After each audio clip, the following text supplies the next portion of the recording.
गिरिराज जी क्यों कहा गया गोवर्धन जी को? इनकी उत्पत्ति कैसे हुई और गिरिराज जी महाराज की क्या महिमा है?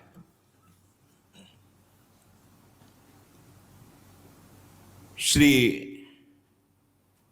नंद बाबा ने गर्गाचार्य जी को प्रेरित किया महिमा वर्णन करने के लिए। उपनंद आदि बड़े बड़े महापुरुष ये सब बैठ करके गिरिराज महाराज की महिमा सुन रहे हैं। साक्षात परिपूर्णतम भगवान श्री कृष्णचंद्र जो असंख्य ब्रह्मांडों के अधिपति हैं,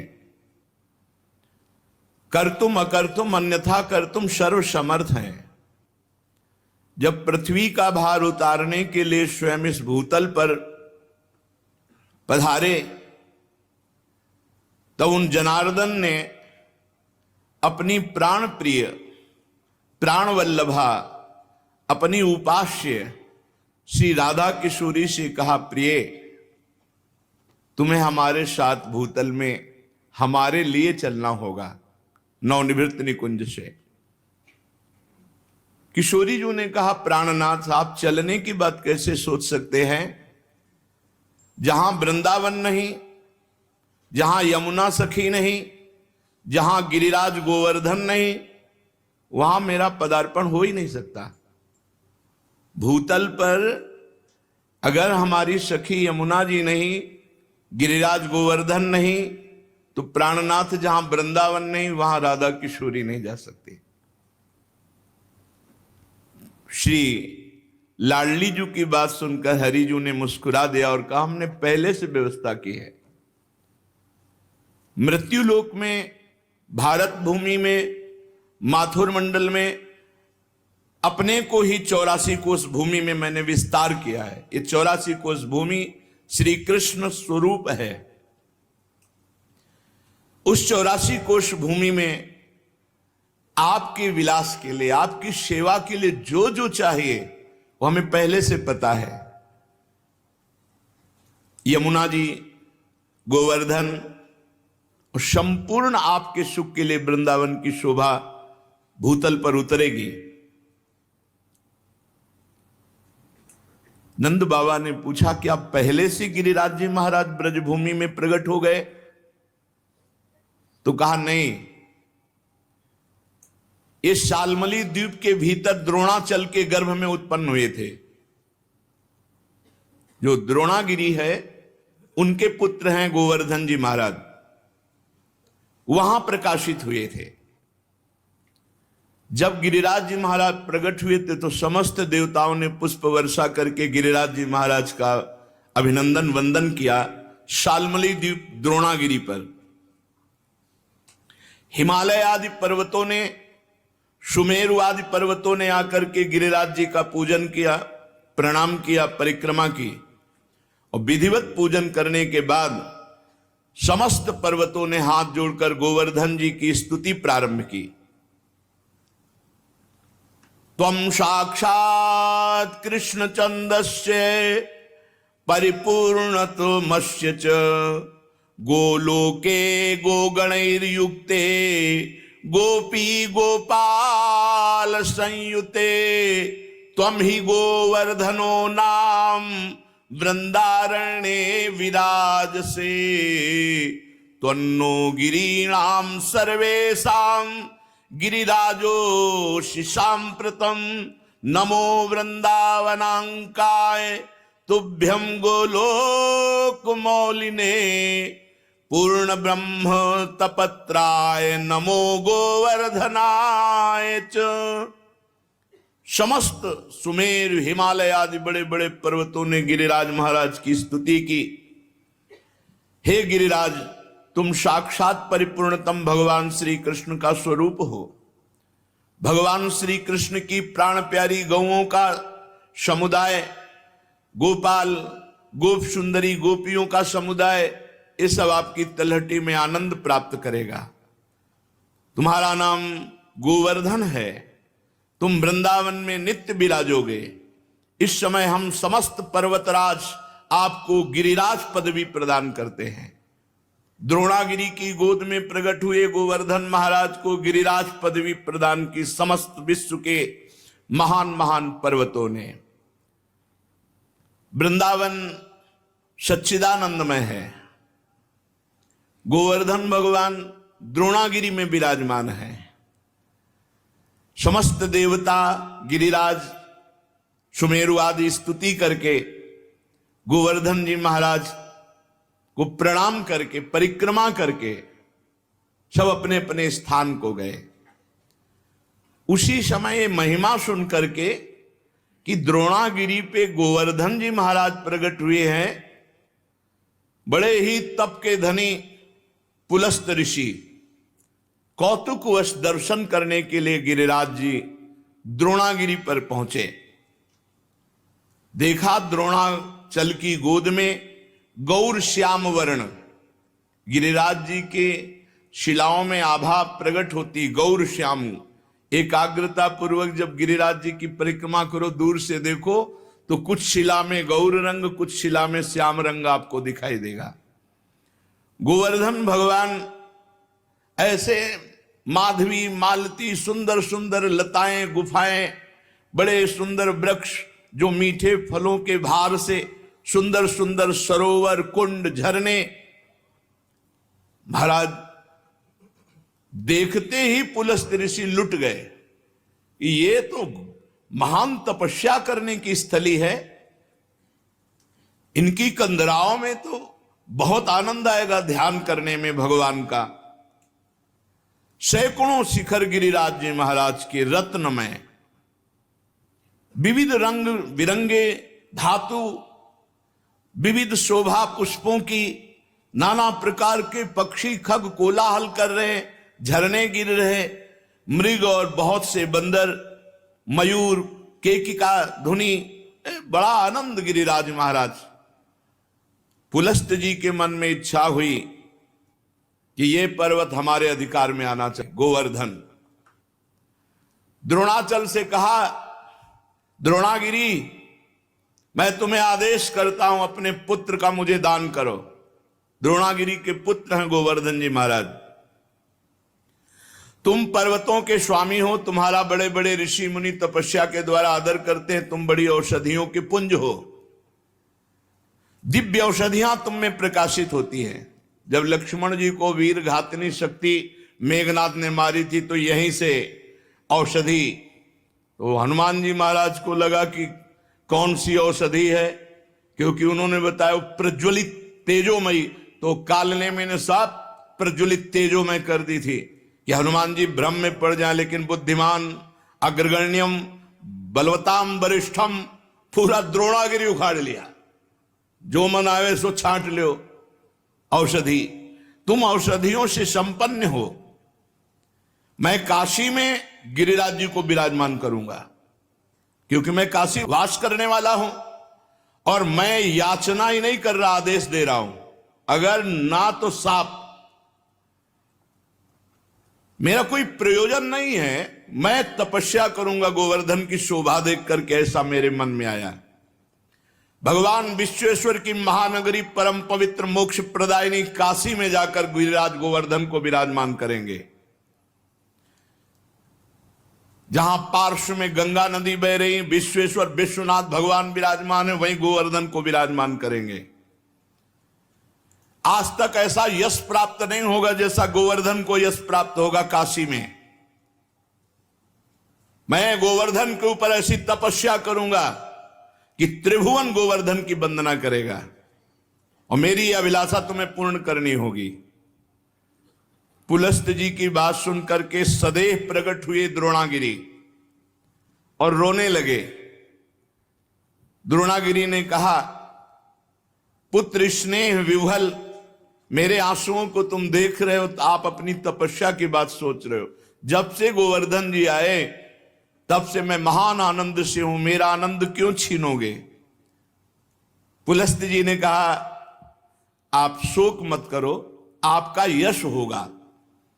द्रोणाचल बोले, महामुनि मैं पुत्र स्नेह से व्याकुल हूं, मुझे पुत्र अत्यंत प्रिय है, तथापि मैं आपकी आज्ञा का भी उल्लंघन नहीं कर सकता, क्योंकि जानता हूं आप एक क्षण में शाप देकर मुझे भस्म कर सकते हैं।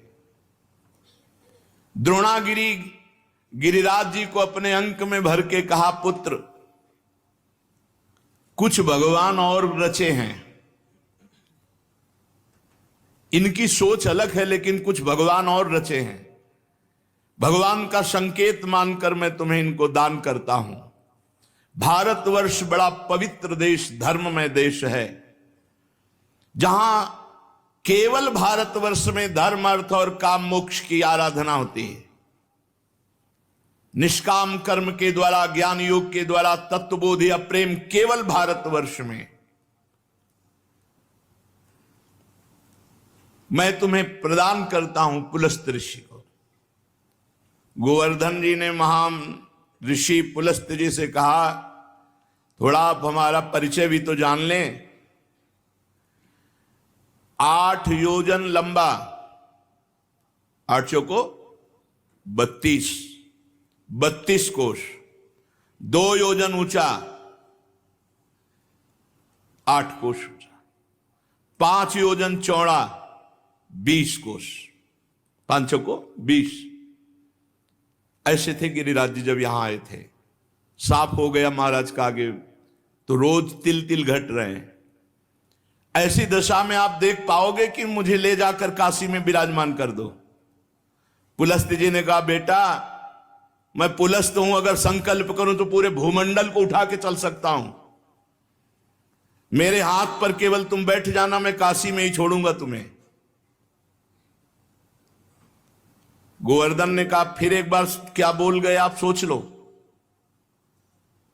एक बार हाथ में आ गया, उतार दिया, तो फिर तुम्हारी सामर्थ्य नहीं होगी कि आप मुझे हिला भी सको। मेरी प्रतिज्ञा और आपकी प्रतिज्ञा एक। आपने कहा मैं यहां से उठाऊंगा और काशी में रखूंगा, और मैं कह रहा हूं अगर बीच में रख दिया तो मैं आपके यहां उठाए फिर नहीं उठूंगा।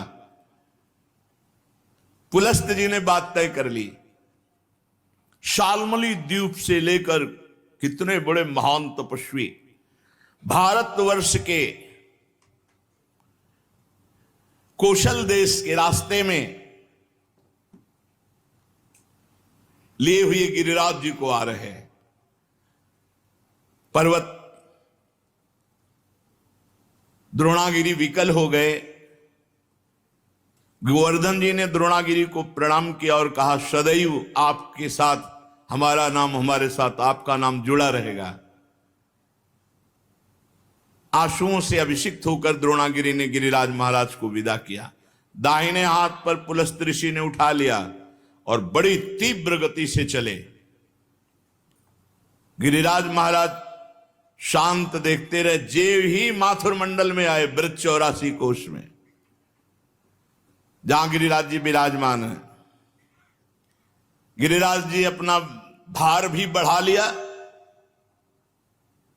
और विचार किया, ये मेरी लीला स्थली है मेरे प्रभु की, मैं यहां से एक कदम बाहर नहीं जाऊंगा।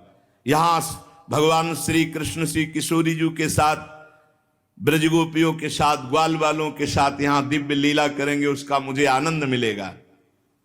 कैशोर लीला, बाल लीला, सब लीलाओं का आनंद मुझे मिलेगा। इतना ही नहीं, मेरे ऊपर दान लीला, मान लीला, ये सब प्रभु करेंगे। मैं एक कदम यहां से नहीं जाऊंगा ब्रजभूमि से। जहां किशोरी जी के साथ प्रभु अपने चरणों से विहरण करेंगे, वहां छोड़कर मैं अब कहां जाऊं। गिरिराज गोवर्धन इतने भारी पड़ गए कि मुनि का हाथ ऐसा लगा कि टूट जाएगा, और साथ में बड़ी जोर की लघुशंका लगी। गिरिराज महाराज की लीला, भार तो तप बल से रोक रहे थे, लेकिन लघुशंका तप बल से कहां तक रोके। वो बात थी कि अगर रख दिया तो भी तुम्हारी ताकत नहीं कि उठा सको। इतनी लघुशंका लगी कि वो बात भूल गए और भार से हाथ पीड़ित। तो गिरिराज महाराज जहां विराजमान है यहीं विराजमान किया, लघुशंका किया, आचमन किया, पवित्र हुए और गोवर्धन से गाओ, कर कमल में विराजमान हो। बोले खत्म खेल, हमारी और आपकी प्रतिज्ञा थी कि आप रख दोगे, उठा नहीं पाओगे, तो उनका तुम्हारे आने से मैं अभी उठाकर तुम्हें ले चलता हूं।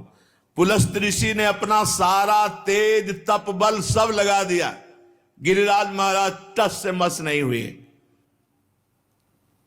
मुनि ने कहा दैन्यता पूर्वक, गिरिराज तुम मेरी शक्ति का उपहास मत करो, मुझे अभी क्रोध तुम पर नहीं आ रहा है। मैं बहुत प्यार से तुम्हें द्रोणागिरी से सालमली द्वीप से लाया हूं काशी ले जाने के लिए, तुम मेरी भावना में बाधा मत पहुंचाओ। गिरिश्रेष्ठ चलो, भार अधिक मत बढ़ाओ, मैं जान गया हूं कि तुम रूठ रहे हो, लेकिन शीघ्र तुम्हारा सम्मान काशी में होगा। गोवर्धन जी ने कहा मेरा दोष नहीं है, आपने कोई मुझे यहां स्थापित नहीं किया है कि आप हमको लाके यहां से स्थापित किया। हमारी प्रतिज्ञा थी धरना मत बीच में, क्यों रख दिया बीच में? कोई लघु शंका, इसके हम जिम्मेवार थोड़ी है। अब मैं यहां से एक कदम भी नहीं जाऊंगा, तुम्हारी ताकत नहीं कि यहां से ले जाओ। अब तो पुलस्त मुनि की सारी इंद्रियां क्रोध से व्याकुल हो गईं और ओंठ फड़कने लगे। उन्होंने कहा तुम हमारा सारा उद्यम व्यर्थ कर दिया है द्रोण पुत्र गोवर्धन, मैं तुम्हें शाप देता हूं कि आज के बाद तुम तिल तिल रोज घटोगे। तो गिरिराज महाराज पहले 8 योजन 32 कोस, अब 21 किलोमीटर की परिक्रमा रह गई है। कितने ऊंचे? 2 योजन 8 कोस ऊंचे, 5 योजन चौड़े, बहुत देखो तिल तिल रह गए। भजन कर लो, कलयुग और आगे बढ़ेगा तब गंगा और गिरिराज अंतर ध्यान हो जाए। जब तक गंगा और गिरिराज हैं कलयुग का तांडव नहीं हो सकता, पर रोज एक एक तिल गिरिराज जी क्षीण हो रहे हैं। शाप दे दिया, तिल तिल भर तुम रोज क्षीण हो गए। गिरे त्वाति धृष्टेन न कृतो में मनोरथा तस्मात् तु तिल मात्रम ही नित्यम त्वम क्षीणताम ब्रज। ब्रजवास करो लेकिन एक एक तिल रोज क्षीण हो गए। गर्गाचार्य जी कहते हैं यावत भागीरथी गंगा यावत गोवर्धनो गिरी तावत कलेह प्रभावस्तु भविष्यति न करचित। जब तक गिरिराज गोवर्धन विराजमान है, भागीरथी गंगा प्रवाहित है, तब तक कलयुग अपना तांडव नहीं कर सकता। हाँ, उसका प्रभाव रहेगा। तांडव शब्द से मतलब है भ्रष्टाचार ही भ्रष्टाचार, भ्रष्टाचारा सब संसारा, धर्म सुने नहीं काना, कलिकाल बिहाल की मनुजा, नहीं माने को अनुजा तनुजा, ऐसा भ्रष्ट आचरण, न कहीं स्वाहा न स्वधा न राम न कृष्ण न हरि, अब बिल्कुल भ्रष्टाचार। तब भगवान कल की रूप में आकर दुष्टों का संहार करके फिर नवीन शांति की स्थापना करेंगे। उस दिन से गोवर्धन महाराज ब्रज में विराजमान हुए, पर महाराज पुलस्त जी के शाप से तिल तिल क्षीण होते गए। जब तक भागीरथी गंगा गोवर्धन पर्वत भूतल पर विद्यमान है, तब तक कलिकाल का प्रभाव कदापि नहीं बढ़ेगा। ये गोवर्धन का शालमली द्वीप द्रोणागिरी से ब्रजधाम आना है। ये पावन श्री गिरिराज महाराज जी का चरित्र है। एक समय की बात है कि गोदावरी तट पर एक ग्राम में एक ब्राह्मण रहता था। तो वो अपना ऋण लेने के लिए, कोई धनी मानी मथुरापुरी में रहते थे, तो यहां आए। वो अपना कार्य पूरा करके जब घर को लौट रहे थे तो रास्ते में गिरिराज गोवर्धन जी मिले। तो ऐसा सुंदर पत्थर का टुकड़ा ऐसे देख करके उनको लगा कि साथ ले जाना चाहिए। एक बात ध्यान रखें, गिरिराज जी को शाप मिल गया है इस बात के लिए कि ब्रज से बाहर नहीं जाना चाहते थे। और अगर किसी ने गिरिराज जी को ब्रज से बाहर ले जाने की चेष्टा की तो शाप का अधिकारी होगा, अपने आप उसका पतन शुरू हो जाएगा। ये मत सोचो कि गिरिराज जी की शिला की महिमा सुनी तो ले जाकर ब्रजमंडल के बाहर विराजमान कर लें, ये सिद्धांत नहीं है।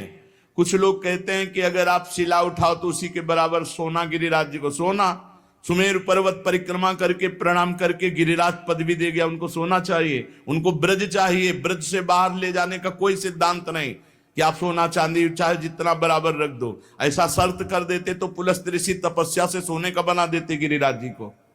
गिरिराज जी की शिला को ब्रजमंडल से बाहर ले जाना घोर अपराध है। ये तुम्हारी भक्ति का बाधन होगा, साधक नहीं होगा। ये मत सोचना कि हम गिरिराज जी की शिला उठाए, इतनी महिमा सुनी तो बाहर ले जाएं। अपना कार्य पूरा करके वो घर लौटने लगा। तब गोवर्धन की जी के तट पर वो गोल पत्थर बड़ा सुंदर लगा। गिरिराज जी की शिला तो उठा ली। अभी वो ब्रजमंडल में ही था कि एक घोर राक्षस उस पर टूट पड़ा, उस ब्राह्मण पर। उसका मुंह ऐसे नाटा छाती में घुसा हुआ, 3 पैर 6 भुजाएं, बड़ा विकराल ओंठ, ऐसे दांत, मोटी नाक, बदबू आ रही थी। बड़े बड़े दांत बगाड़ कर ब्राह्मण को खाने के लिए। राक्षस बहुत भूखा था। वो दहाड़ता हुआ ब्राह्मण के ऊपर। अब जैसे कोई आक्रमण करे तो अपने पास कुछ होता तो ऐसे करने का। ब्राह्मण के हाथ में गिरिराज शिला थी। सीधे उस राक्षस के ऊपर गिरिराज शिला का प्रहार किया। जे ही गिरिराज शिला स्पर्श हुई, उसका राक्षस शरीर छूटा और श्याम सुंदर रूप अर्थात भगवान के सारूप्य मोक्ष को प्राप्त हुआ। जैसा भगवान श्याम सुंदर का रूप वैसा रूप, विशाल नेत्र, प्रफुल्ल कमल दल के समान बनमाला धारण किए हुए, पीतांबर मुकुट, कानों में कुंडल, एक हाथ में बेत। ऐसा लग रहा था साक्षात श्याम सुंदर प्रकट हो गए। जब वो दिव्य रूपधारी हो गया और ब्राह्मण देवता के आगे घुटने टेक दिए।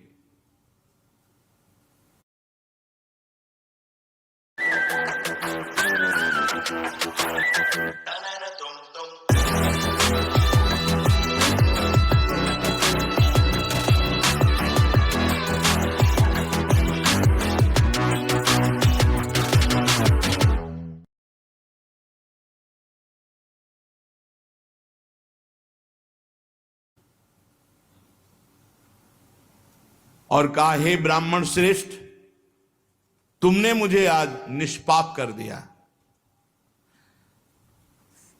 आज तक मैं निष्पाप नहीं हो पाया महामते। मेरी राक्षस योनि न जाने कितने समय से थी और मैं कब तक भोगता, लेकिन ये तुमने गिरिराज जी की शिला से जो प्रहार किया, मेरे सारे पाप नष्ट हो गए। तुम्हारे सिवा दूसरा कोई ऐसा नहीं जो मेरा उद्धार कर सकता। ब्राह्मण बोला, पहले तो भयंकर रूप में, अब इतने सुंदर रूप में मैं आश्चर्य में पड़ गया हूं। मेरे में तो कोई सामर्थ्य नहीं है, मेरे द्वारा तुम्हारा उद्धार कैसे हो सकता? मैंने तो कोई संकल्प भी नहीं किया। और एक पाषाण का क्या ऐसा फल हो सकता है कि उसके स्पर्श से तुम भगवान का स्वरूप हो गए? उसने कहा, ब्राह्मण, ये साधारण पाषाण नहीं है, ये गिरिराज गोवर्धन की शिला है जो साक्षात भगवान हरि का रूप है। अरे इसके दर्शन मात्र से कृतार्थ हो जाए जीव। जो गंधमादन की यात्रा करके बड़ी तपस्या पूर्वक फल की प्राप्ति नहीं की जा सकती, वो गिरिराज जी के दर्शन मात्र से और परिक्रमा से कोटि गुना पुण्य प्राप्त किया जा सकता है। गंधमादन पर्वत पर तपस्या करके जो फल प्राप्त नहीं किया जा सकता, उससे करोड़ गुना फल गिरिराज जी की परिक्रमा, गिरिराज जी के दर्शन से। गिरिराज गोवर्धन साक्षात श्री हरि का रूप है, दर्शन मात्र से निष्पाप कर देते हैं। गंधमादन की यात्रा करने से मनुष्य को जो गंधमादन पर जाकर तप करने का फल मिलता है, उससे कोटि गुना पुण्य गिरिराज जी के दर्शन और परिक्रमा से मिल जाते हैं। अब देख लो, राक्षस था, गिरिराज जी के स्पर्श से श्याम सुंदर रूप हो गया। उस जो भगवत स्वरूप बना हुआ है, वो बोला, मलयाचल पर 1 भार स्वर्ण का दान करने से जिस पुण्य फल की प्राप्ति होती है, गिरिराज महाराज में एक बार लौट जाने से उस फल की प्राप्ति होती है। रज में लौट गए, इस सुख को कौन जाने। वृंदावन के गुणन सुन हित सो रज में लोट, जय सुख को पूजत नहीं मुक्ति आदि सतकोट। ये यहां का लाभ है। अरे भाई रज में लौटो, आचमन करो, बैठ के भजन करो, कीर्तन करो। जो मंगल प्रस्थ पर्वत पर ब्राह्मणों से वेद पाठ करवा करके उनको दक्षिणा दे, भगवान विष्णु के शास्त्र नाम का पाठ करवावे, वो जो फल प्राप्त होता है वो गिरिराज जी की तलहटी में बैठ के थोड़ी देर नाम कीर्तन करने से प्राप्त हो जाता है। थोड़ी देर भगवान नाम कीर्तन गिरिराज जी की तलहटी में। अरे लाभ लो भाई, ब्रजमंडल में आए हो जरूर जाना गिरिराज जी।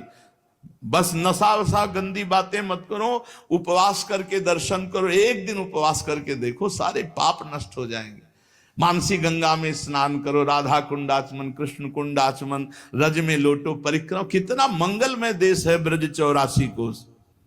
गिरिराज जी के समान पुण्य प्रदान करने वाला कोई भूमंडल पे दूसरा तीर्थ नहीं है। ऋषभ पर्वत, कूटक पर्वत, कोलक पर्वत, सोने से मढ़ी हुई सींग वाली 1 करोड़ गऊओं का दान करने से जो फल मिलता है, गिरिराज गोवर्धन की संपूर्ण तीर्थ स्थली के दर्शन मात्र से प्राप्त हो जाएगा। जैसे बताए गए जो तीर्थ स्थलियां, इनमें भ्रमण किए, ब्रजवासियों से पूछ ले, वो बता देंगे कि अमुक जगह। एक परिक्रमा जो रोड वाली है, उसमें तो आप ज्यादा दर्शन आदि का लाभ नहीं ले सकते, लेकिन अंदर वाली जब परिक्रमा करेंगे और एक ब्रजवासी कोई गाइड करने वाला हो, तो वो सब ये छुपे हुए जो तीर्थ स्थल है सबके दर्शन करा देंगे। गोवर्धन पर्वत की यात्रा करने से 1 करोड़ सोने से सींग मढ़ाकर गौ में दान करने का जो फल ऋषभ पर्वत, कूटक पर्वत, कोलक पर्वत पर है, वो गिरिराज जी की यात्रा मात्र से पूर्ण हो जाता है। ऋषिमुख, सहगिरि, देवगिरि की संपूर्ण यात्रा और पृथ्वी की पूरी परिक्रमा करने का जो फल है, उससे करोड़ गुना फल गिरिराज जी की लूट लूट करके प्रदक्षिणा करने से प्राप्त हो जाता है, अर्थात दंडवती परिक्रमा से। भविष्य काल में उसका मंगल नहीं हो सकता जो एक बार गिरिराज जी से प्रीति कर ले। जय गिरिराज महाराज। श्री शैल पर 10,000 वर्ष तक जो तप और यज्ञानुष्ठानों का फल मिलता है, गोवर्धन के पुच्छ कुंड में, जहां अप्सरा कुंड है पुछरी की लोठा के पास, स्नान करने से वो फल प्राप्त हो जाता है। जो गोवर्धन पर्वत पर उत्तम ब्रजवासी ब्राह्मणों को पवाकर दान देता है, वह स्वर्ग चाहे तो स्वर्ग, भगवान के वैकुंठ धाम को चाहे तो वैकुंठ धाम की प्राप्ति होती। धन होए ना तो ये लाभ लेना चाहिए। भगवान के तीर्थों धामों में जाकर के भूखों को भोजन देना चाहिए, पूज्य जनों को कुछ दक्षिणा भोजन ऐसे करना चाहिए। भगवान दिए हों तो करना चाहिए। यहां एक का लाखों भगवान देते हैं, मिलेगा। थोड़ा धैर्य रखो। समय, खेती भी बोई जाती तो अपने समय से फलीभूत होती है।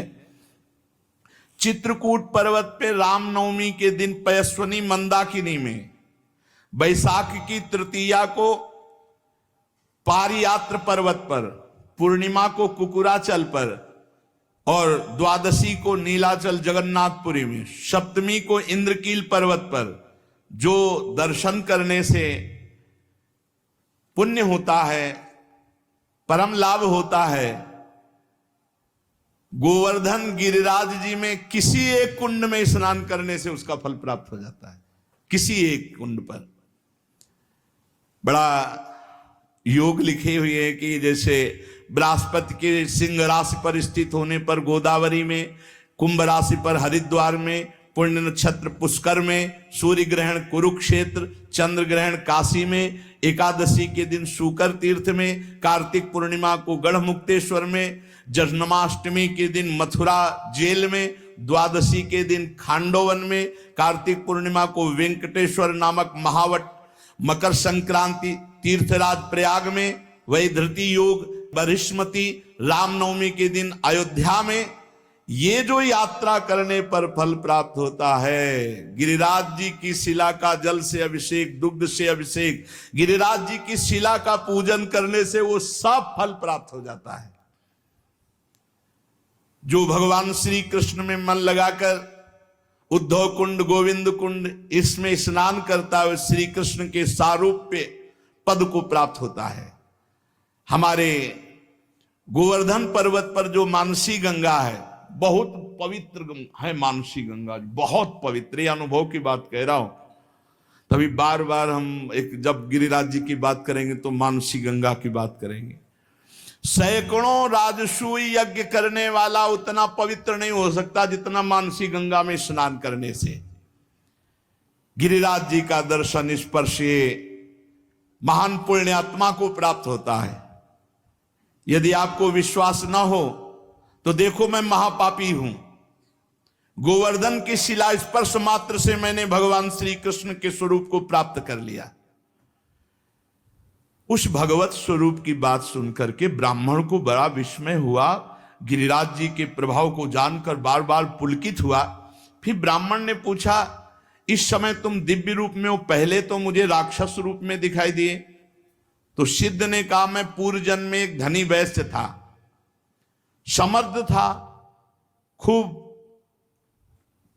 धन संपत्ति हमारे पास थी और रूपवान था, तो मैं दूसरी स्त्रियों के साथ व्यभिचार करना, जुआ खेलना, मदिरा पीना, आगे चल करके वैश्यागमन करना और मदिरा में उन्मत्त होकर हिंसा करना, माता पिता पत्नी सबको मारना फटकारना। एक दिन मैंने ऊब करके अपने मां बाप को जहर देकर मार डाला और पत्नी की तलवार से काटकर हत्या कर दी और स्वच्छंद रूप से फिर वैश्यागमन आदि अपराध करता रहा। लूटपाट का काम करने लगा क्योंकि धन की आवश्यकता थी। एक दिन मैं बहुत स्वर्ण के आभूषण लूट कर लाया तो वैश्या ने मुझे जहर खवाया, गले में फांसी लगाई और मौत के घाट उतार कर कुएं में फेंक दिया। गंदे आचरण वाले की गंदी ही गति होती है। अब मैं महापातकी यमदूतों के मुदगरों से पीट पीट कर बांध कर नरक ले जाया गया, कुंभी पाक नरक में डाला गया। एक मनवंतर तक नरक भोगने के बाद मुझे तप्त सूर्मी नामक नरक में डाला गया। ऐसे मैं न जाने कितने नरकों को भोग कर फिर राक्षस बना। भारतवर्ष में कर्म वासना के अनुसार मेरा राक्षस योनि प्रकट हुई। कितने नरक भोगने के बाद, बहुत होश में, हर कर्म बिना दंड दिए नहीं जाएगा। 10,000 वर्ष से मैं भूखा तड़प रहा हूं, मारा मारा घूम रहा हूं, 10,000 वर्ष से।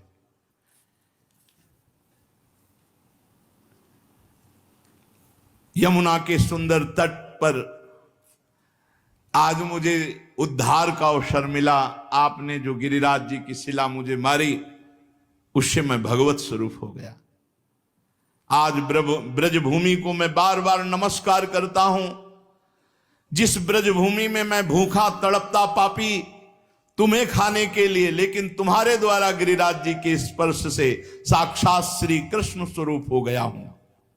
इस प्रकार वार्ता हो ही रही थी कि भगवत धाम से एक विमान उतरा जो सहस्त्रों सूर्यों के समान तेजस्वी था।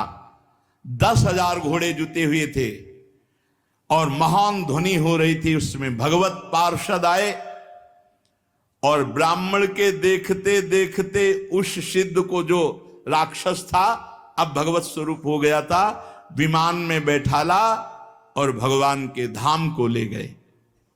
निकुंज विलासी श्री प्रिया प्रीतम की पावन प्रेम स्थली, क्रीड़ा स्थली है।